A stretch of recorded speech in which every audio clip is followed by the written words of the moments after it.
how to insert and animate 3D models in Microsoft PowerPoint.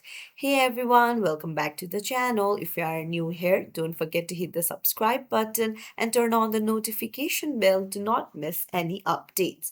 So, if you want to bring pictures to life, you're in the right place. Today, I'll show you how to insert and animate 3D models directly in your Microsoft PowerPoint. So, let's dive right in.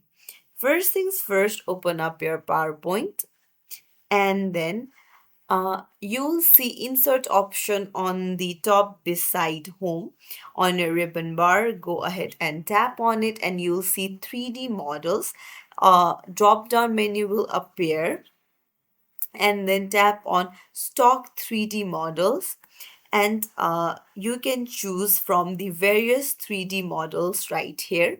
You can just tap on it and then you can choose the image of your choice and then hit insert. Now, once it is inserted, you can adjust its position and size. You can see on the top, you can just change the layout. You can bring forward, you can send backward, you can even use the selection pane.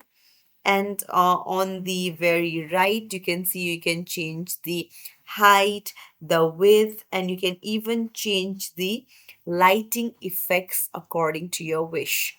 And if you want to reset it, just tap on reset 3D model. And then you can pause if you want to. So it's really simple. If you found this tutorial helpful, don't forget to like and subscribe to our channel for more tips and tricks.